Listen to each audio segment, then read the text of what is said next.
Yo, Cash, bro. Yeah, what up, man? What you writing, bro? Story? Story? What kind of story? Don't know, man. About whom, bro? Me.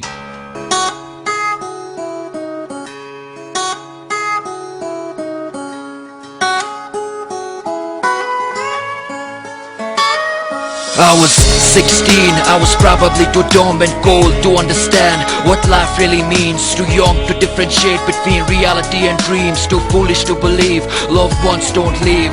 My existence was a blur, only I couldn't see it. Blinded to my own soul, cause I couldn't feel it. Too immature to know, but when I did I couldn't believe it. I had fallen in love, but then I couldn't keep it. Reminiscing how I saw you so beautiful and real. I wanted to sneak a look, but all I did was stare. It was clear that I had never seen someone like you. Your eyes were brown and deep, that I could see through. I still remember that school uniform was blue. All I knew back then was that my intentions were true. You were the only girl in my life that I couldn't speak to, but if I had a chance, that's the only thing I'd do. My love wasn't fake, I watched her every day. Even scanned the whole school during the lunch break. You was the only one that I couldn't forsake, but I used to show around you and make mistakes. I swear, I could tell by the look in your eyes. You were lonely and sad, and what you hated was lies, but I was full of them, and now I know why. Cause I was too afraid of losing you or making you cry.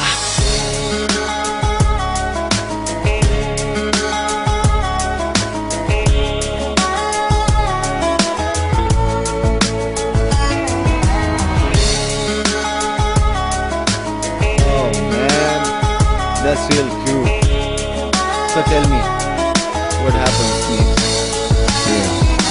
Time flew by and she had started to notice I was a broke kid. I think she obviously knew this. I was falling in love and she completed my wholeness, and that's the reason why I probably wrote this. Overjoyed one day, heard she wanted to talk. I was scared at first, but then I started to walk. Went up to her and told her everything from the start, the way I felt about her and everything in my heart. I held her hand and told her I will always be there. She wasn't impressed, though she knew I was sincere. I will call you someday, and that's all I could hear. Week after week and we were beginning to come near. Talked a lot on the phone, our conversations were clear. We were in love and we grew stronger every year. I would come around the block and we used to walk a little. Said something stupid and she would smile and giggle. She looked like an angel every time I saw her. Simple and beautiful, my whole life was for her. Seems like yesterday the last time we met. Some memories are incredibly hard to forget. She kissed me before she got up and started to leave. Turned around and said, baby,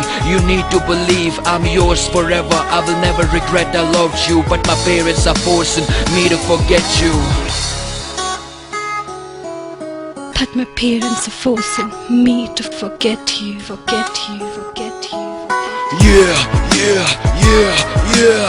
Crying on bus stops, my life came to a halt. I thought even God was rubbing my wounds with salt. Tears trickled on my pillow, but then again I was a person who never gave up, never slept. I would always stay up, strategize in different ways to meet her. Left home at 6, was around the block to see her. She would see me and go crying up in her school bus. Our love was pure, it was built around trust. Wrote a letter in blood and told Jimmy to make sure that it will reach her, cause the reply was more liqueur. And now it makes sense, her answer had left a crack. Honey, I'm leaving forever and I ain't coming back. In a moment I felt cold and hopeless, became heartless and used to spend my time alone in darkness. I wrote more letters but she didn't reply. I couldn't forget her and that's something I still can't deny. I loved her more than anything, there can be no goodbye. But when she left Kashmir I knew my whole life was a lie. Depression creeped through and I was hooked on drugs. Left my real homies and hung around with addicts and thugs. 4 years on, I'm clean and sober, but I still feel her, I still can't believe it's over. I'm dead already, buried and lost in the mist. Lying in my room, I bled it out through a slit wrist.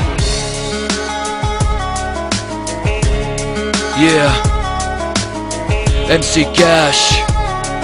And now you all know why I don't give a fuck about nobody. Nobody, nobody, nobody, nobody, nobody, nobody.